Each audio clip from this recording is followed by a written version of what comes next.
Hello, everyone. Welcome back to E20 Zone TV. Monday afternoon, stroke evening. The sun is shining. The week is here again. You know what I'm saying?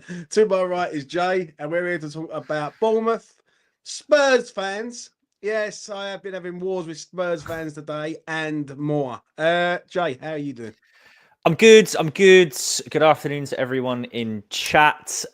Big E16 news. Silvertown Tunnel is open. Happy Silvertown Tunnel Day to all who celebrate. Happy days for any West Ham fans who drive to the London Stadium from Kent. It's about to get easier.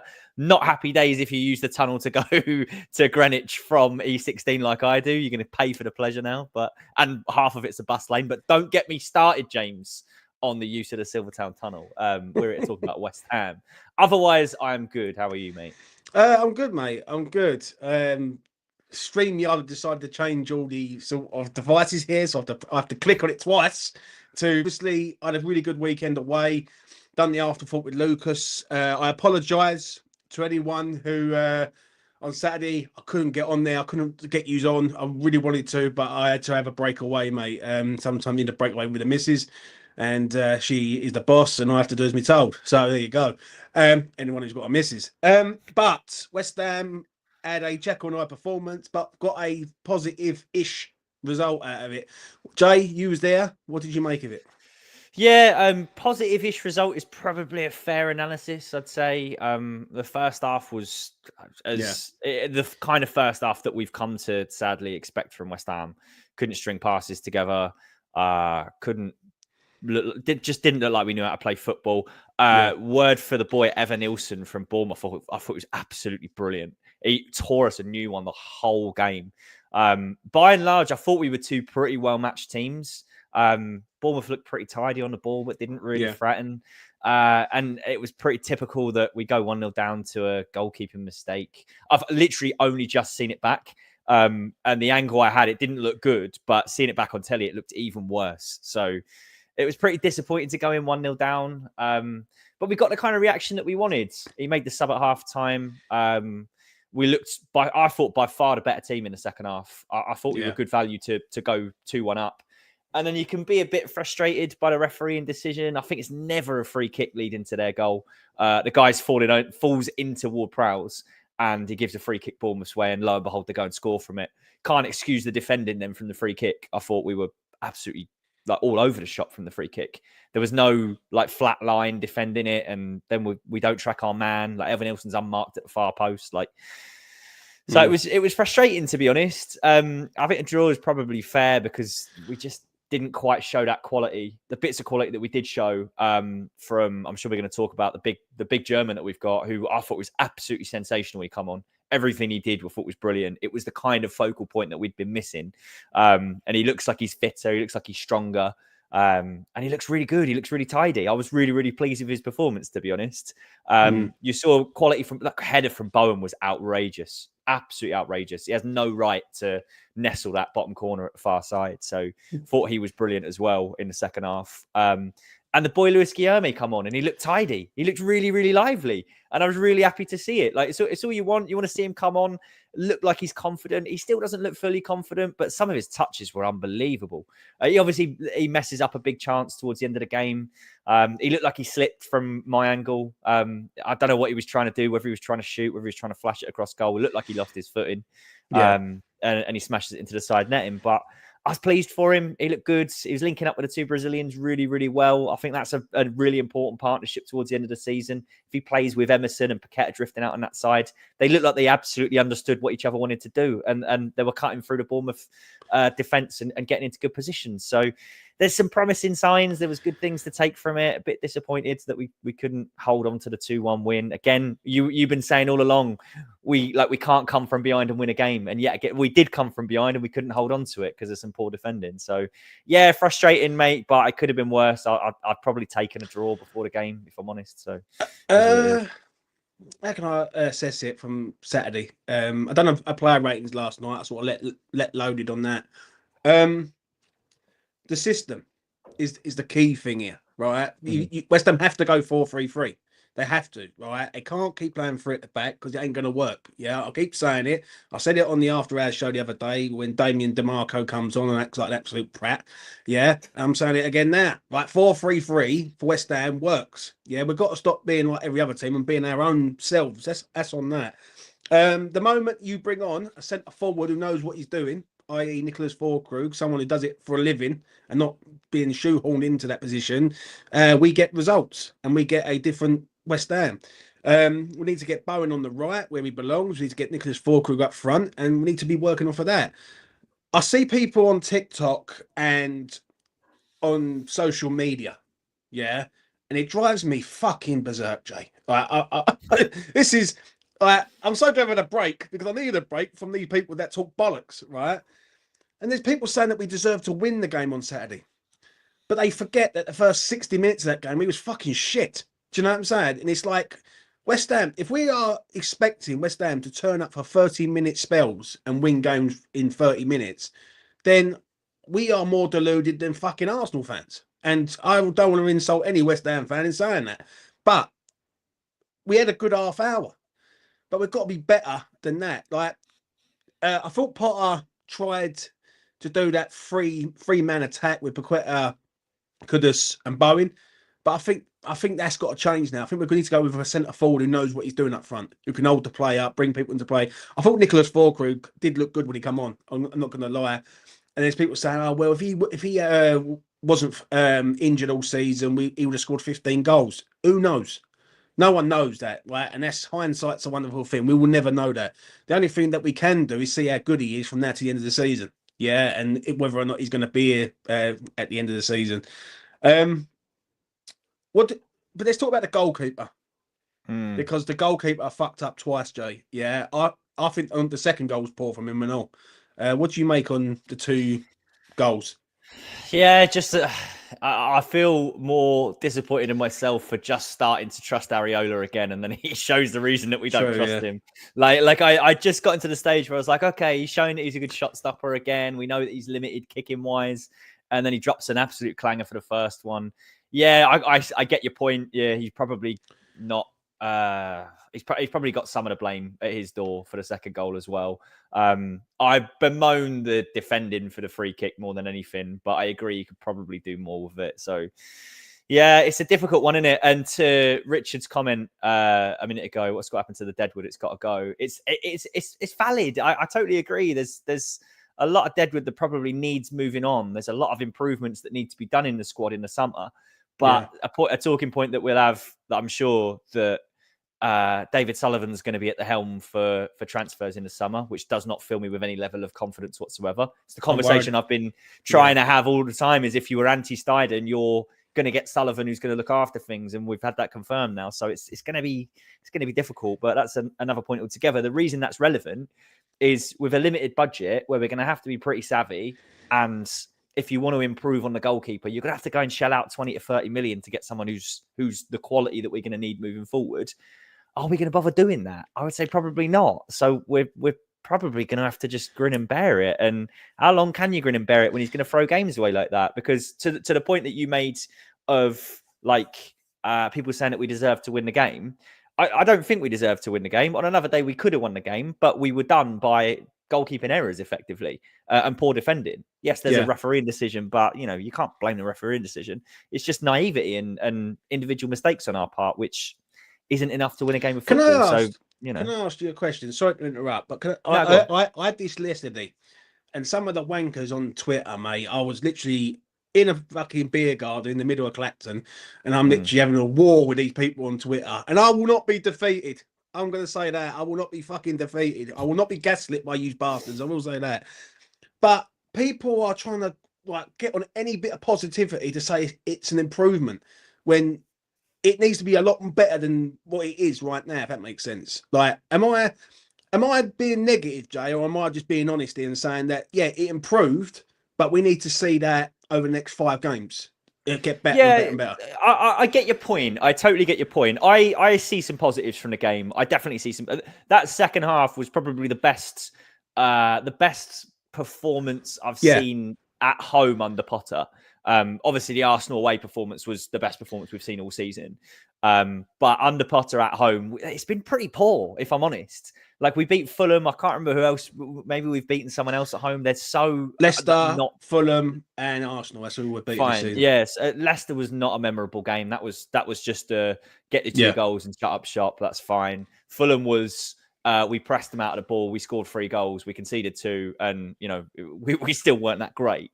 But at the same time, this second half was probably the best I've seen us actually play, and I attribute a lot of that to Füllkrug. What he does different to Jared Bowen, and this is what we've been saying a long time. We had the debate like Bowen in the 9 for a long time.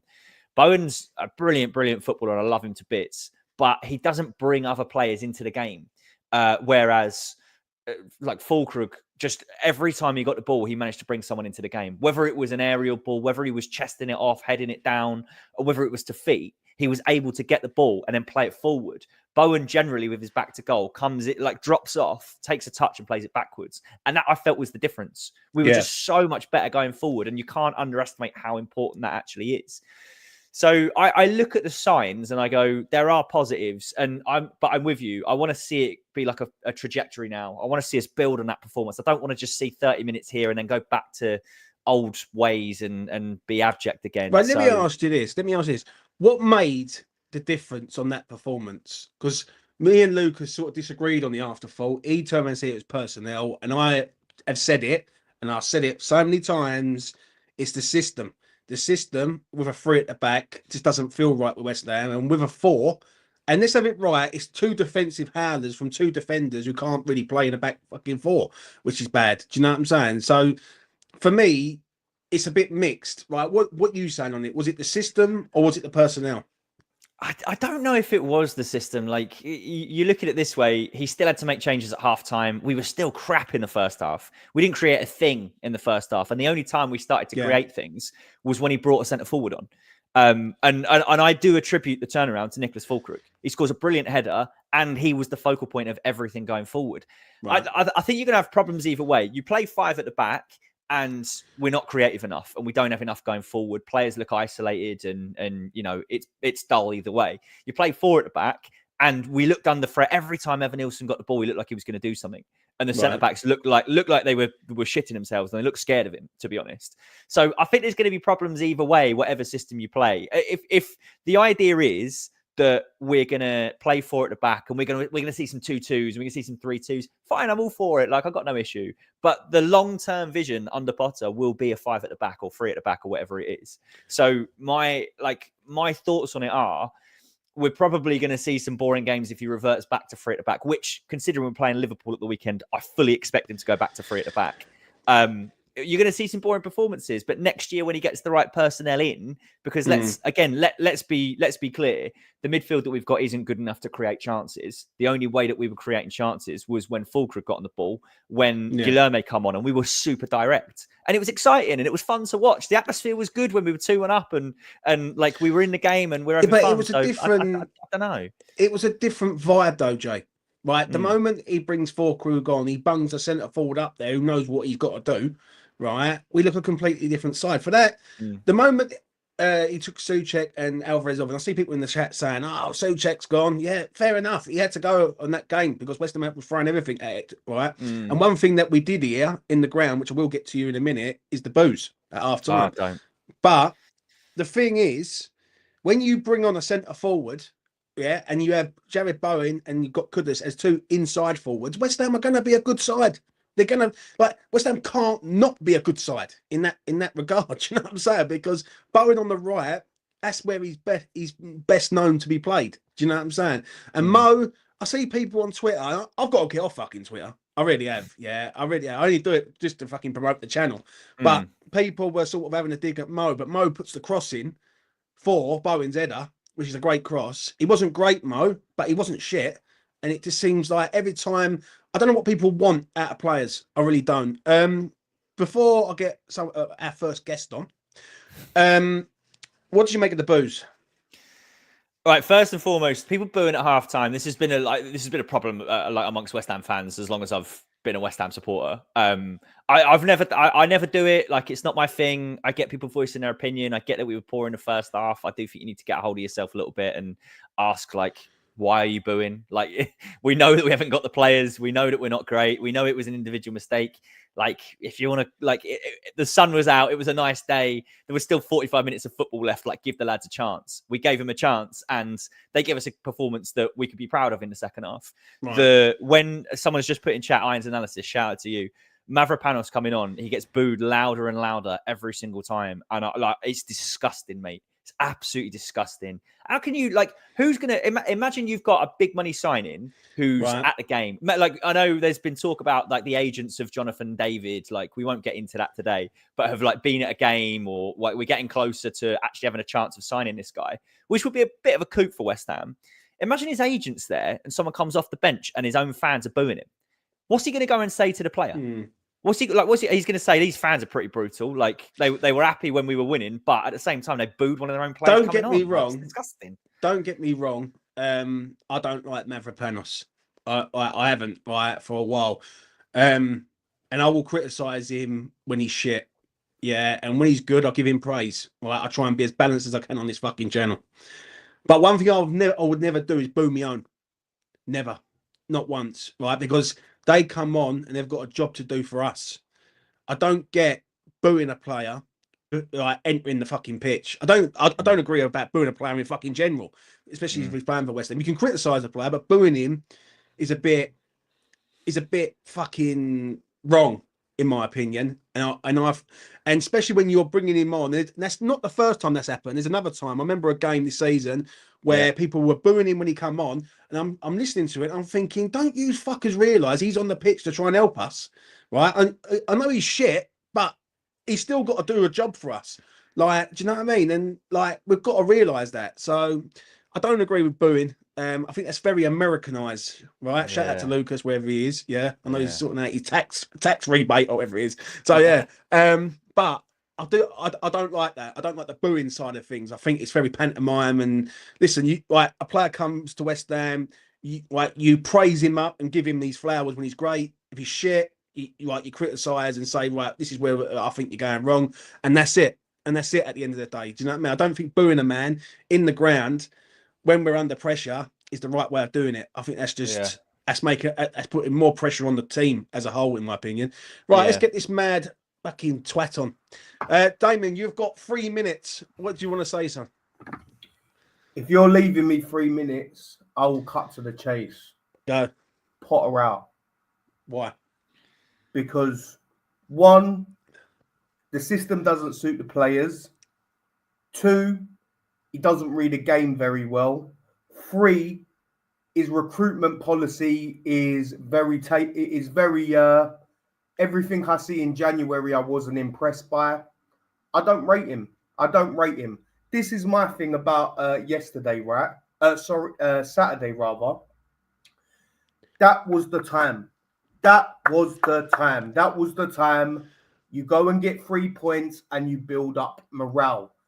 You missed the boat, buddy. In my opinion, that was the one. You had Kudus back. You had Tadibo back. They had injuries. It was a sunny day. Everything was in your favour, and you couldn't do it. And I'll tell you this right now from watching it on the TV. Now, admittedly, it is easier to tell on the TV than it is on the sidelines, yeah? But how he made 3 substitutions and James Ward-Prowse stayed on that pitch, I just can't. He does absolutely nothing in that midfield. He literally occupies the spare space all the time. And what happens? Who ends up with criticism after games like that? Alvarez. So, all the Johnny foreigners are not good enough. Hold on. A second, right? Fucking hell, mate. You do like us, mate. Right. Are you saying then that you're Potter out then, yeah? I'm Potter out, yeah. Fucking breaking news on E20 Zone TV. Damian DeMarco wants Potter out now. Right. What did you make of Saturday? I thought, what did I make of Saturday? So I'm just trying to think of the way we set up. All right. I think from the back, right. We've got Now, this is what you need to take into account from our back four, right? They're better than last season. They're better players than last season. True. I don't agree. defend, I agree with you on that. No, but they're better players, but they don't defend as well. I think the midfield was the same as it always was. Right. Well, sorry, the midfield is the same in terms of personnel. Why people insist on playing James Ward-Prowse behind the ball, I will never know. He can't defend. So, in my opinion, it should have been Souček next to Alvarez, as it should have been the very minute that Declan Rice left. And I thought the front three, Kudus didn't have his best game. I'm a massive Kudus fan, but I give Kudus leeway. If you think I'm jumping on Kudus for one average game when he's had one game in his favourite position all season, or one of his two favourite positions, I am never going to jump on that bandwagon, yeah? But the front three were good. I thought the front three were good. That was the front three I wanted. I turned off at 57 minutes. I turned off at 57 minutes. That's exactly where I turned off. After 3 substitutions, if he can't see that James Ward-Prowse does absolutely nothing in that midfield, then I'm not watching. I'm not watching. Right. Okay. Fair enough. I just want to say this. Let me get one last bit across. Last one. I looked at our players. I looked at their players. We have better players than them. We did not win that game. Simple. Right. Fair enough. Right. I'm just going to say this. Jay, what do you want to say? I fucking forgot. Oh, yeah. Interesting. I don't know. If you're putter out, you're putter out. Like, good luck to you, Damian. I think it's unfair to judge the man on the players that he's got at his disposal. I agree with you; they don't fit the system, but he changed the system. He went more attacking, and then we're gonna find reasons to criticize like the way that he's set up.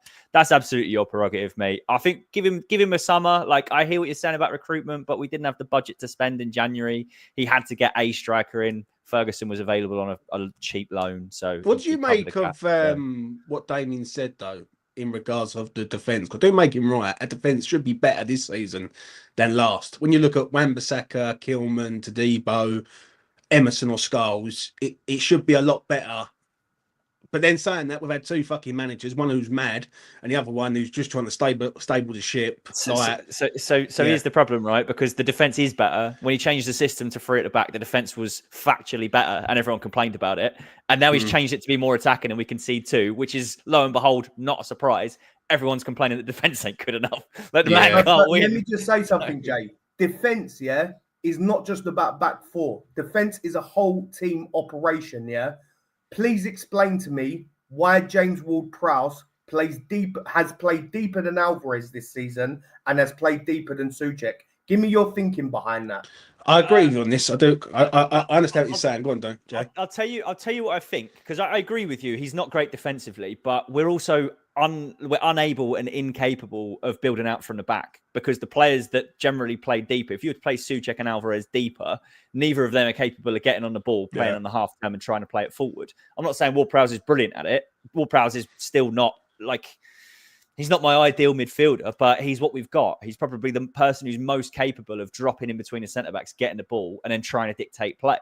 Anyone else who tries to do it isn't capable. That way, you allow Souček the license to get further forward, where he's more dangerous and less of a risk in front of his own back 4. So I get the vision. I'm not saying it's perfect, but I think the reason he kept him on was because we were chasing a game and he needed somebody who's going to be able to play the ball. And lo and behold, he popped up with the assist from what was a brilliant corner as well. So I get what he's trying to do. I hear your criticisms.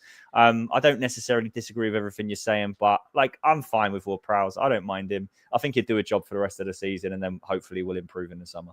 Would you keep him? What do you disagree with that I said? Other than you're a generational Ward-Prowse hater, and I'm not. But what do you actually disagree with that I said? I mean, I just made my point, Damian. That the reason that he's sitting deeper is not that he's a great defender. I agree with that, but the reason he's sitting deep is to try and get on the ball and play on the half turn, because we haven't got anyone else who's capable of doing it. Let me ask you a question. Yeah. Yes. So when Alvarez drops deep to receive the ball, in comparison to JWP, is there much difference in terms of distribution, do you think? I wouldn't say a huge difference. I would say Ward-Prowse is probably better. I still believe that Ward-Prowse and Alvarez is a midfield two that I'm happy with. But we've seen before during the season, and even during the game, something that I noticed was Alvarez was not happy dropping in and taking the ball. Like he was hiding behind. So Tadibo would get the ball in front because I sit that end, in the end that we were at the first half. Yeah. Tadibo would get on the ball. Alvarez is just hiding behind the man who's pressing him and not making the angle. And that's the difficulty. Always seems to be in the least important space. I don't think it's that.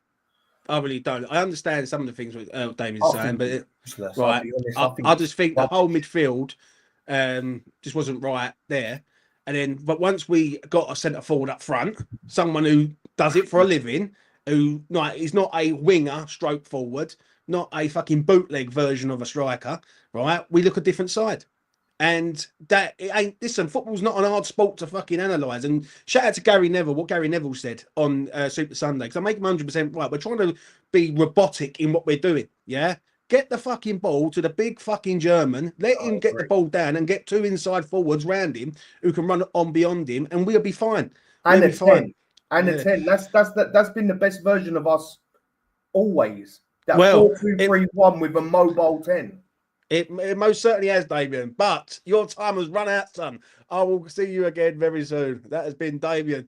Damian DeMarco. Remember the name. You know what I mean? He's here all week. You know what I'm saying? Right. Let's bring this man in. Adlad is here. Hey, guys. I was not going to join today, but then I heard the other guy speak a lot of nonsense, and I had to come on. Honestly, I think... What I heard, what he said, I mean, I disagree with probably almost every sentence that he said. He was talking about why Ward-Prowse doesn't play, why Ward-Prowse is playing deeper, and why Alvarez and Souček are ahead.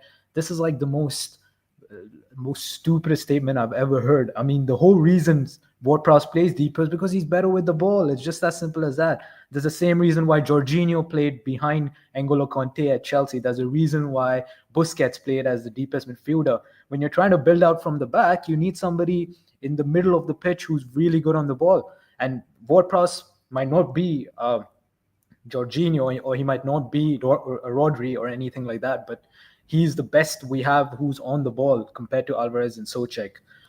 Coming to the, I mean, he said that he switched off the game at 57 minutes, and after that we just got better. He was talking about how he was complaining about the subs, yet we got better once we actually made those changes. You know, Souček and Alvarez weren't good, and once we made those changes, we looked much better.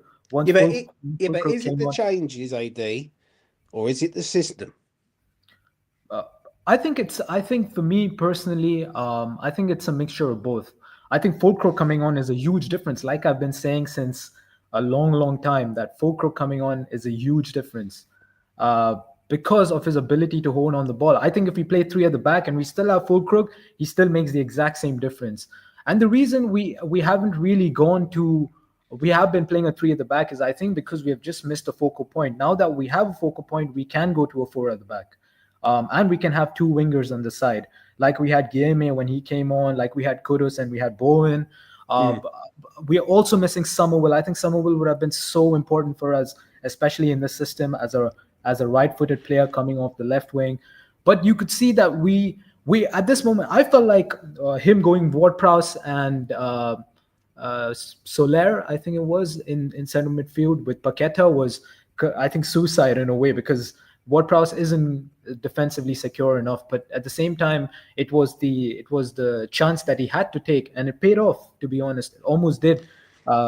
When we conceded the second goal as well, it was a stupid second goal that was not a foul, and then Kilman makes a mistake keeping everybody on side. It was just a very sloppy goal to concede.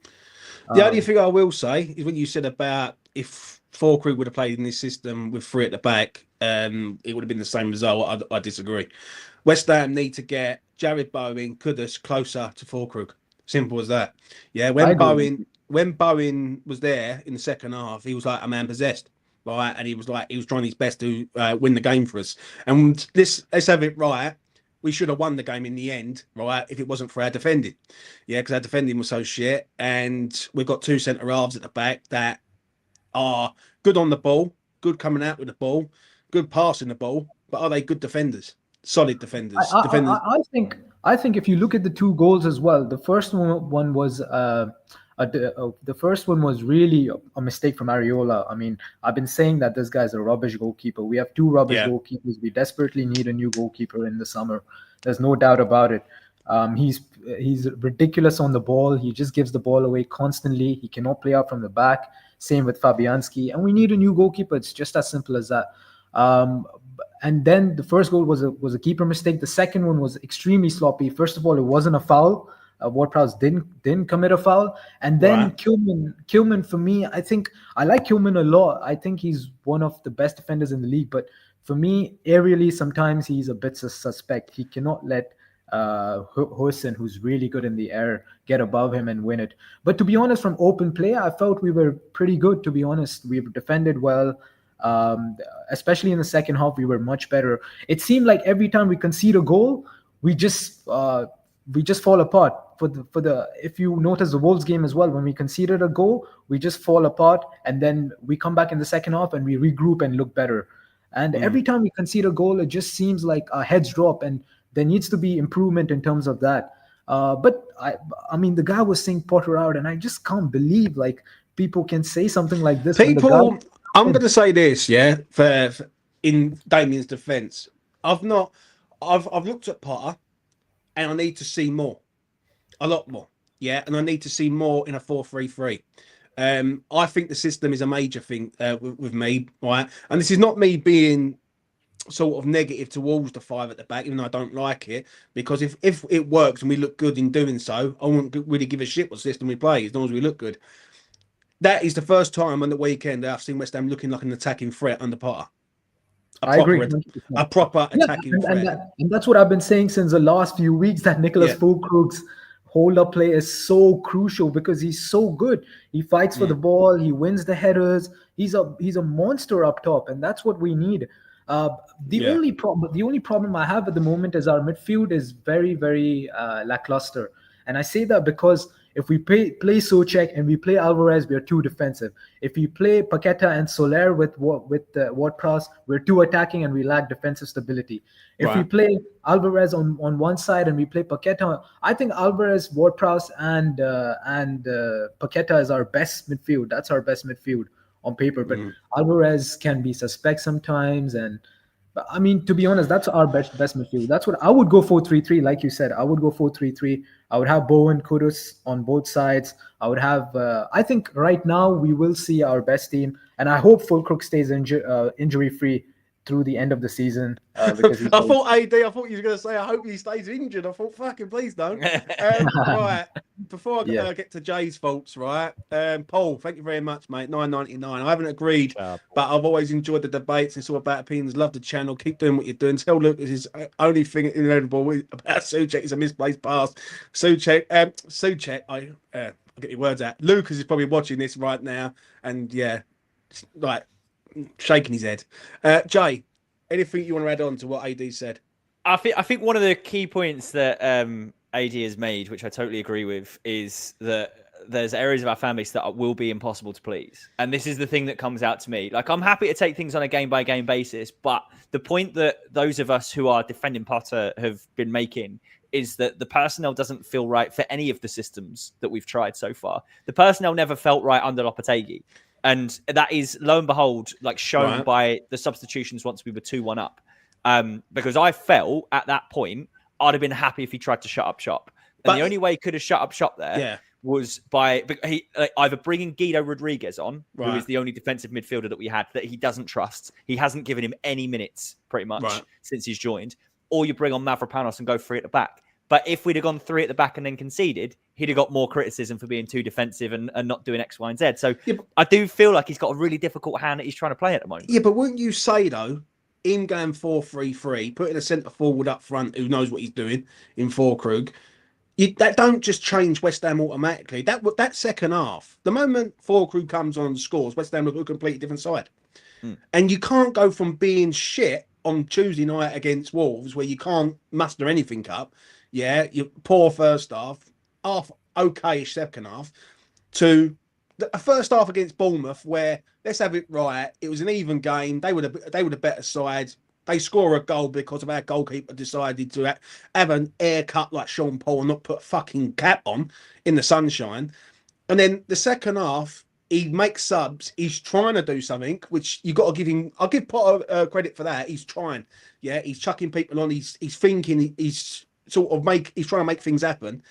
We score, and then we turn it. We turn it into being a really good team all of a sudden. And that's with the personnel that he's got. And that's where I draw the line with him a little bit. Is that if he goes 4-3-3 and he attacks these teams and he uses Bowen in his right position, he's got a major problem with Mo. He has, because Mo on the left isn't as good as him on the right, but Bowen's on the right, so you've got a problem there.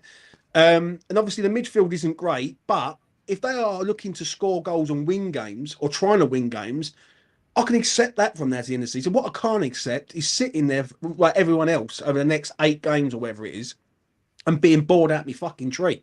That's one thing I can't accept. I can't accept just sitting there going through the motions and it's like slow death, because that's just not right for me. It just doesn't, it just feels wrong. Like, obviously the defence let him down at the weekend. I think we all know that, and we should have won that game from a 2-1 position, but we didn't. So, and let's have it right, we could have lost the game if Fabio has to save it. Do you know what I mean?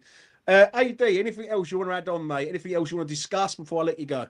Yeah, last thing. I think he is going to stick with the 4-3-3, but we've got Liverpool coming up next week. I think we're going to go back to the 3, to be honest, because it's Liverpool and it's a different game. You want to try and hit them on the break. You cannot compete with them head on. So I would excuse this weekend, but coming after that, after Liverpool, I would expect us to go back to the 4 at the back with a 4-3-3 and a midfield 3 of Ward-Prowse, Alvarez, and Paqueta. That's what I would see. And yeah, to be honest, I think we're just gonna enjoy the rest of the games the way it is, to be honest, because I'm not expecting too much. I'm looking forward to the summer anyways. But I hope at least we get to see more of Füllkrug, more of Guilherme. I'm excited to see more of Guilherme. What a cameo that was, by the way. What a sensational cameo. I'm not gonna be I put something on TikTok the other day last night about his cameo. I thought it was good, but I thought it was overhyped a little bit. I mean, he's a kid, mate. He's a kid. For a kid, that was really but so is Ollie Scholes, and Ollie Scholes gets hooked at half time. So if it's good for Ollie, as Jay said the other day, the double standards is good enough for Guilherme. Do you know what I mean? I'll tell you what, I'll take that off. I will discuss this about Lewis Guilherme, because that's another thing that triggered me yesterday and all. Is people will say he had a good 8 minutes. He did. He had a good 8 minutes, but then you can't say all of a sudden he's turned a corner. When on Tuesday night he had 45 minutes and the only thing he changed was his fucking boots. So like, it's all about being balanced, ladies and gentlemen, here. Yeah, I thought he was good. I've always said this: you need to bring him in last 15 minutes of games and be consistent in doing so, right? And bringing him on when tired defenses and you've got a player there who can run beyond tired players. Do you know what I'm saying? I don't know about you, Jay, but what did you make of him yesterday? I thoroughly enjoyed watching him, and we've been talking about taking things on a game by game basis, right? And on a game by game basis, he had his first start in the Premier League. He got found out, he was poor, and he got hooked at half time, quite understandably. And I had said at the time, and I defended him. I was like, look, he was poor, but it's not his fault. He needed that experience of 45 minutes playing in the Premier League to realise, do you know what? This ain't actually that easy. But like, players might make it look easy, but he got hooked at half time and he'll have gone away and he'll have thought about that. And Potter will have put his arm around him and gone, look, I need to see more from you. So then he comes on. Potter's obviously lit a fire under him and he's come on with nothing to lose. And he's come on and gone, do you know what? Let's play some football. And we've seen some nice touches and we've seen him make some positive runs, stuff that we didn't see on Tuesday. So like, I'm not overhyping him at this stage. And I'm not saying like it was his like turning the corner moment, but it was more of what I wanted to see. So you would hope that against Liverpool, maybe he gets 15 minutes. Maybe he gets a little bit longer to come on and try and impact the game. And as long as he plays with freedom, as long as he plays with positivity and confidence, like he did on the weekend, like, I'm happy, mate. That's the kind of thing that we want to see from him. It's the Can first I time ask you? I'll ask both of you this before I let AD go. If you had the choice to keep him or sell him, what would you do this summer? Honestly, I mean, there's no doubt about it. For me, I would definitely keep him. Like, there's no chance I would sell him. I mean, he's a 19-year-old kid who's not going to be one of those guys who needs first team minutes, who's going to be a great option coming from the bench. I would definitely. But do we need him though, AD? Do we need players now, rather than later? Like, do we need if someone said to me right now, you can go out and get an established second choice winger who's doing some good stuff at the minute, right? I can't think of one off the top of my head, but if we could go out and get someone and sign a top quality left-sided attacker, would you what would you say? Would you say keep him then, or would you say let him go? I know this sounds really controversial, but I would rather get rid of Kudus and bring in a left-sided winger. And the reason for that is Kudus' best position, as we all know, is on the right-hand side with Jared Bowen. I see potential in Guilherme. I think I would keep Guilherme and use him like as an impact sub, like we see. But I would get a quality left winger. Let's not forget we have Summerwell to come as well. So I think for me he would be a good option from the bench. So next season you go with Bowen, you go with the left winger that we sign, Guilherme, and we have Summerwell. Those are 4 really good options. And with Kudus, you not only sign a left winger, but you also free up money to sign other players, more importantly in midfield or a goalkeeper. So or a striker, that's my take, to be honest. Jay, what you saying? I say keep, unless you can turn a decent profit on him. I say keep. Let's not forget, Somerville will likely be used as a wing back. I see Dad's Our Job podcast, shout out to Adam, talking about Trossard. He used Trossard as a wing back for Brighton. So there's room for like wingers to play as wing backs, and Potter likes to do it. So there's room for all of them in the system. I still think we need to go. I agree. Like if you're going to change up the squad, Kudus is a great player that doesn't necessarily fit the squad. I'd be open to us cashing in and like reinvesting in someone who fits the squad. I'm open to anything, but as far as like the potential that Guilherme's got, I'd rather we hold on to him unless you're going to turn like some big money on him. Yeah. AD, I'm going to let you go, mate. Take it easy and all the best to you. That's been AD. Okay. You just said something there, which this is the fear that I've got with Potter. To everyone in the chat, smash a like on the video. It goes a long way. What does he do with Bowen next year then? Because I think if Bowen for me has to play on the right in a 3 or a 4-2-3-1. So where does he fit in a Potter system? Do you know what? Like, this is the only like concern that I've really got is because Bowen's looked like quite lost on the right hand side sometimes under Potter because he's not necessarily got the right wing back making the right runs for him.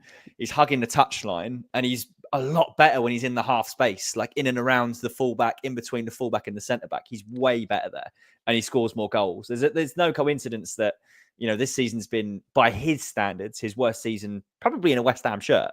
If we're honest with ourselves, he's still a great player. I still think he's done great this season, but we've been poor as a team. So, yeah, I am a bit concerned about that. But I think the idea will be a lot of the issue, I think, is Wan-Bissaka and the way that Wan-Bissaka plays going forwards. He's been at his best when Soufal plays and just hugs the touchline and goes beyond him.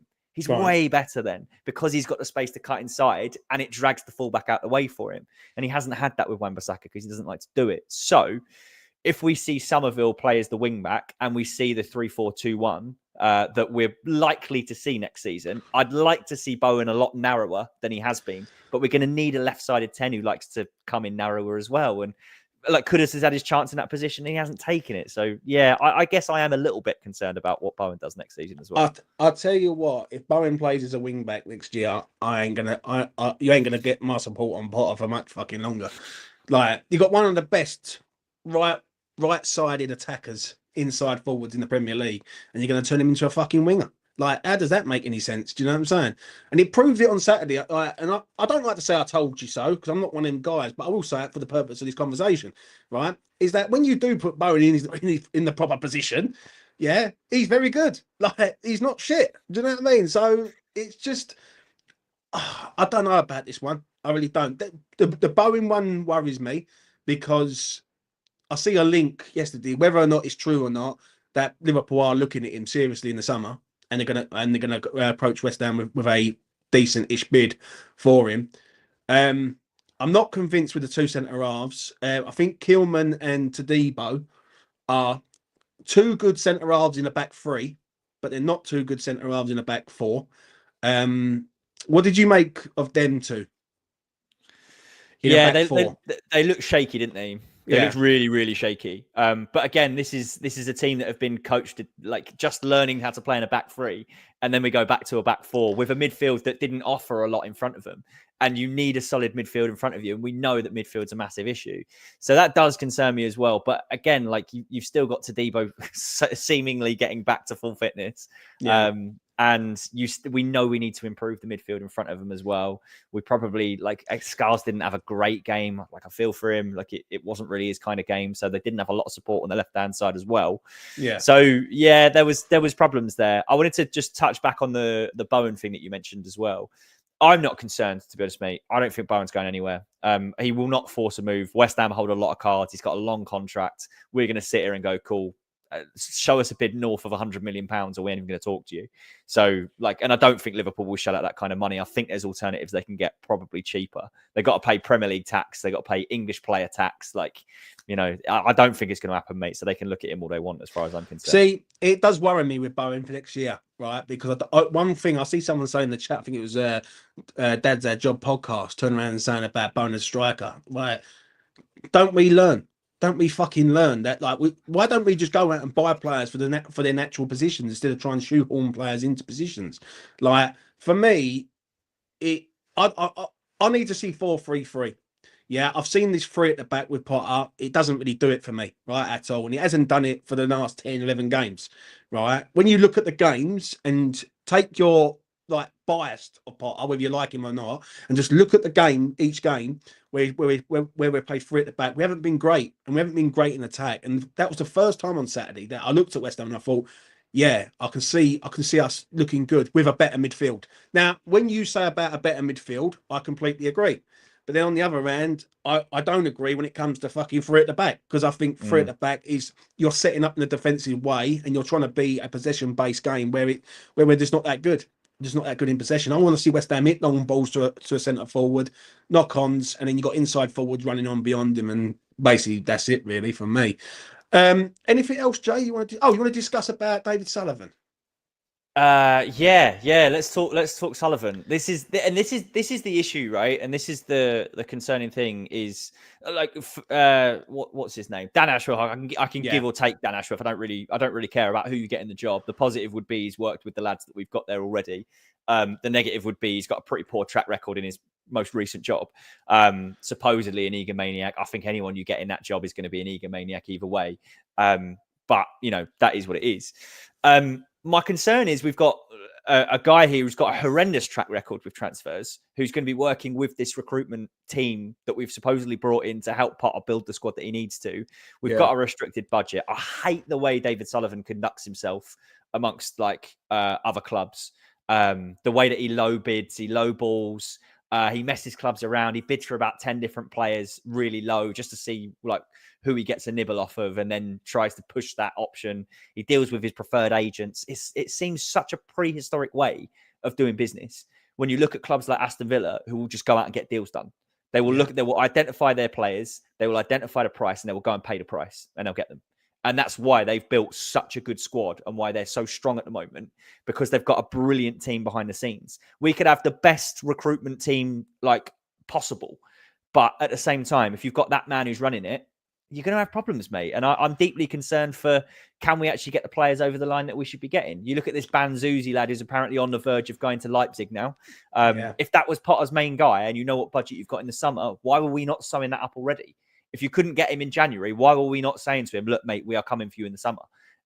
It's concerning, mate. I'm Do you know deeply what? concerned at that. And this is what I said the other day after the Wolves game. When Lucas and you said to me, what are you worried about? This is the thing that I fear the most with West Ham United is Sullivan. Because when Sullivan gets his hands on transfers, they either go very well or they go absolutely awful. Do you know what I mean? Like, Wan-Bissaka's a good signing for West Ham. Somerville's a good signing for West Ham. And they're both Sullivan signings from last summer. Yeah. On this one, I'm nervous because if this doesn't kick into gear early in the season, next season, then we could have a situation where we're up and down again and the fan base is a bit up and down also. Do you know what I mean? It's a worry, but at the end of the day, we just have to wait and see. That's the only thing I can say. But it is a concern when you've got Sullivan in charge. And listen, Tim Steiden, whether you've liked him or not, I don't know about him. right? I was never a fan. I thought he was a bit of a PR merchant and some of the stuff he was doing. But on this one, we all know what Sullivan's like. Every West Ham fan watching this right now, every West Ham fan out there in the world knows what David Sullivan's all about. Yeah, he might put money in to the situation, but he's not good at going out and nailing down targets, and especially number one targets. And that is that's the main thing. What you've just said about number one targets, this is where I'm a bit concerned about the summer in regards to Potter. And if Potter has to go out and get his first choices, but will Sullivan allow him to do that? That's the problem, and that's a major concern for me. It really is, Joe. I deeply hope that we talked extensively, probably since January, the 3 big free transfers that are available that are all targets for West Ham: Kyle Walker-Peters, Angel Gomez, and Jonathan Davids. And I don't like all of them have their positives, all of them have their flaws, but what they represent for our budget and how we can then use the rest of the money is huge. So now that Southampton are relegated, we should be firmly in the ear of Kyle Walker-Peters' agent and trying to get him over the line as quickly as possible. And you just got to hope and pray that we somehow manage to get one of the 2 lads from Lille.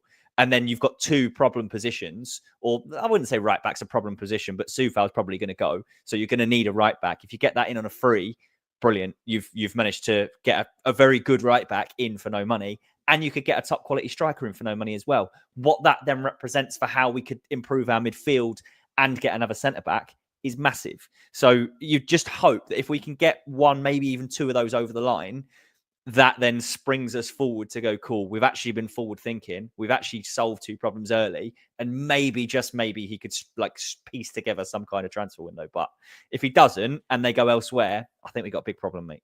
Big problem. If we don't get the signings that we should be getting, right, because obviously everyone hyped up the window last summer. And look how that turned out. What have we got to do to make sure this window's spot on? Basically, that's the question. We got to hope that Kyle McCauley and the team that are in there are as good as we have been told they are. Basically, we've got to hope that their talent ID is good enough that they can come up with some cheap transfers that it's almost impossible for him to mess up. We've just got to hope. You look back at the Vladimir Soufal transfer back when he joined. He was an absolute revelation. We got him for a bargain. This is disappointing for him, but he was paid like one of the lowest paid players at the club. And he was brilliant for his first 2 seasons. He was absolutely, I would argue probably his first 3 seasons, he was absolutely brilliant. It's only then he started to drop off. We need something like that. We need to unearth a gem somewhere on the cheap to kind of get players through the door, because we're going to need plenty of signings, mate. I think 8 players, probably about 8 players we're going to need through the door. And if it's shy of 8 players, we're probably going to have the same problems again as we've had this year. Yeah, and that's the worry with me. We need a lot of work doing, and when you bring in a lot of players all at once, sometimes half of them ain't going to kick into gear. But this season, listen, as we've always said, this season's been a mad season at West Ham and at every other club to a point. Do you know what I mean? I've never seen a season like it where it's so sort of toxic with so many clubs. Do you know what I'm saying? But we'll just have to wait and see with Sullivan. For me, to round up this with Sullivan, I am nervous with him. I am, because I know what he's like. He likes to grab a lot of money from other clubs and put it in his pocket, and he don't really like to sort of pay out for the players that the manager wants. And this thing with Potter, where he's not a fan of Potter. So how's that going to work in the summer? Like he didn't really rate him in the first place. It was only because Karen Brady got him. So it's going to be interesting to see. Jay, any final things that you want to discuss before we make a move? I think I'm good. I think I'm going to enjoy my sunny Monday evening in the tropical paradise that is E16. I hope everyone does the same and roll on Liverpool at the weekend. Yeah.